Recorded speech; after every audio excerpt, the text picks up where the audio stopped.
Bismillahirrahmanirrahim. Assalamualaikum warahmatullahi wabarakatuh. Alhamdulillahirrahmanirrahim. Syukur kita panjatkan kehadirat Allah subhanahu wa ta'ala, karenanya atas nikmat rahmat inayah serta amanah kepada kita semua. Alhamdulillah sampai detik ini kita masih diberikan nikmat sehat dan panjang umur untuk kita bisa terus menimba ilmu, belajar, memperbaiki diri, bermuhasabah dan banyak hal lainnya. Dan yang kedua, salatullah ma'asalam tetap tercurah limpahkan kepada junjungan kita baginda Nabi Allah Muhammad SAW beserta keluarga dan para sahabatnya, dan semoga tercurah limpahkan kepada kita selaku umatnya hingga yaumil qiyamah. Amin amin Allahumma amin. Alhamdulillah, pada kesempatan kali ini saya akan melanjutkan tugas ke-7 dari mata kuliah literasi digital kitab kuning, yakni kita memasuki adab tata cara mandi. Baik, kita langsung mulai saja materinya. Bismillahirrahmanirrahim. Adabul ghusl, tata cara mandi atau adab mandi. Faida asabataka jinabah, apabila engkau selesai junub, apabila engkau junub, min ikhtilamin, sebab bermimpi, aw waqa'in, atau bersetubuh dengan istri, fa khudil ina'a, maka segeralah ke kamar mandi, ilal mughtasal, kemudian basuhlah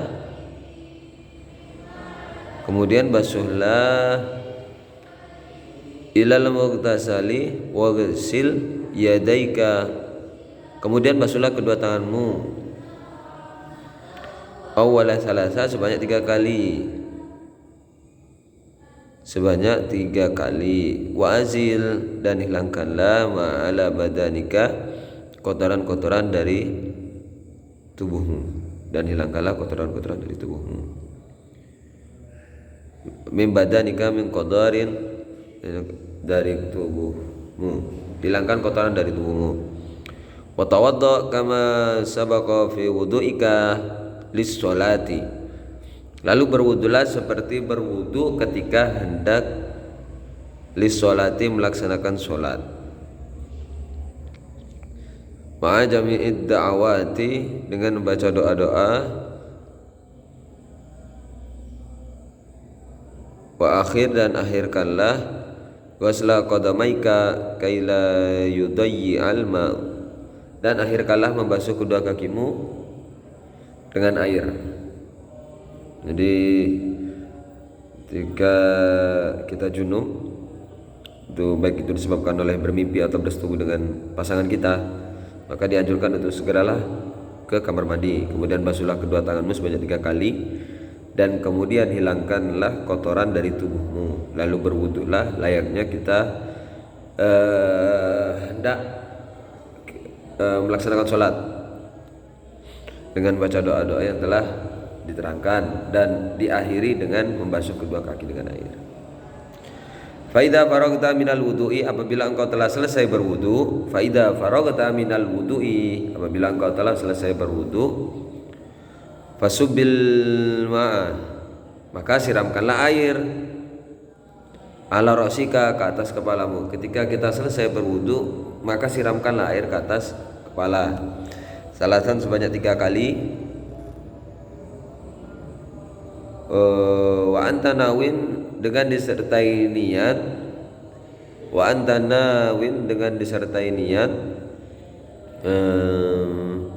rafa'al hadasi, menghilangkan hadas, minal jinabah, menghilangkan hadas besar daripada si junub ini.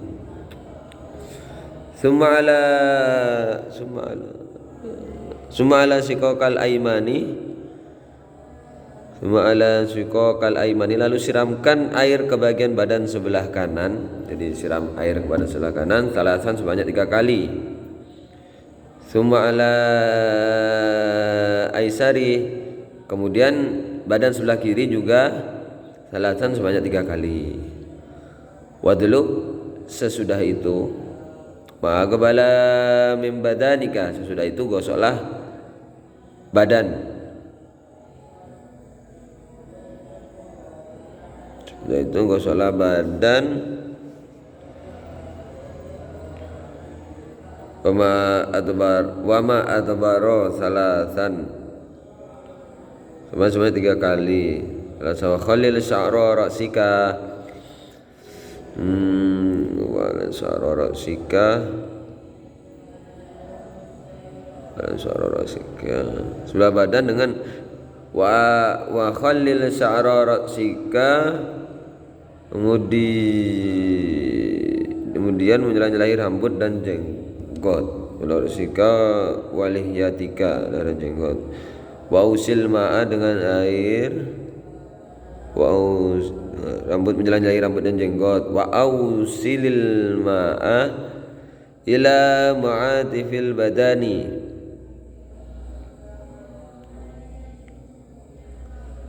dan siramlah air sampai merata ke lipatan tubuh. Wa manabitis sya'ri ma khaffa minhu, tempat tumbuhnya bulu, baik yang tipis, wa ma kasufa, maupun yang tebal. Jadi siramkanlah air ke bagian badan sebelah kanan sebanyak 3 kali setelah membasuh kaki tadi.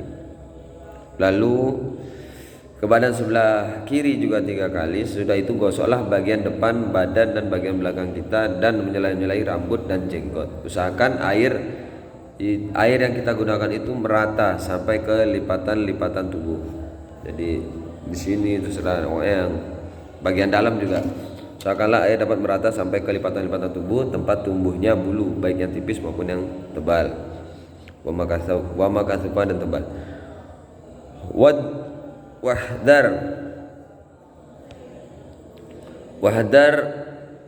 an tamussa, dan berhati-hatilah engkau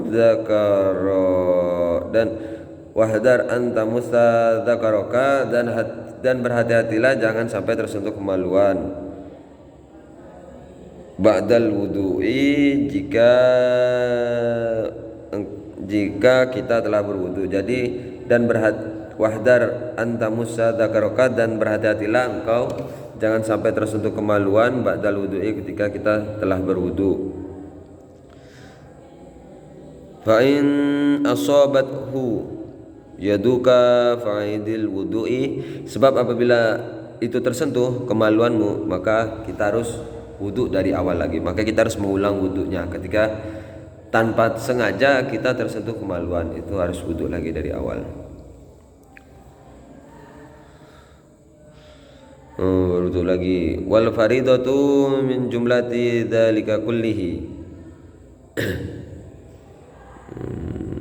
perkara di atas. Wal faridatu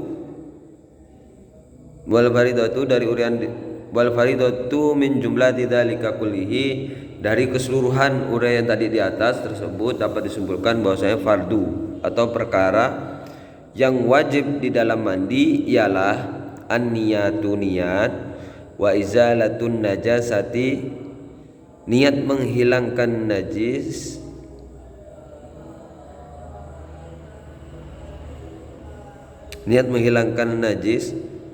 wasti'abu badanil bil ghusli, dan meratakan air ke seluruh anggota badan kita. Wa fardul wudu'i, sedangkan fardunya wudu ialah al-ghuslul wajhi, mengusap wajah, wal badani, al-ghuslu wajhi, membasuh wajah, wal yadaini ma'al mirfaqaini, membasuh kedua tangan hingga siku-siku. Wa mashu ba'dir ra'si, mengusap atau menyeka kepala dengan air ini. Jadi diseka dengan air. Wa ghuslu rijlaini wal ghuslu rijlaini ila ka'baini, membasuh kedua kaki hingga mata kaki. marrota sesekali ma'aniyati dengan niat, watartibu dan tertib. Jadi semua itu harus diiringi dengan niat dan tertib mulai dari awal sampai akhir. Oke. Wa ma'adaha sunanun, dan amalan-amalan dalam berwudu.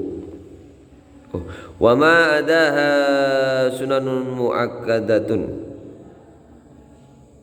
dan amalan dalam berwudu selain yang tersebut di atas, sunanun muakkadatun, maka hukumnya sunnah muakkad. Fadluha katsiran, yang keutamaannya fadluha katsiran wa sawabuha. Fadluha katsiran wa sawabuha, yang keutamanya sangat banyak. Wa sawabuha jazilun, sangat banyak dan pahalanya sangat besar. Mutalabiha dan urar. Wasawabu hajazilun, oh ya. Wa ma'adaha sunanun muakkadatun, dan amalan di atas dan amalan dalam berwudu selain tersebut di atas, maka hukumnya sunanun muakkadatun, sunnah muakkad. Fadluha, yang utamanya katsiran, sangat banyak. Wasawabu hajazilun wal mutahawinun.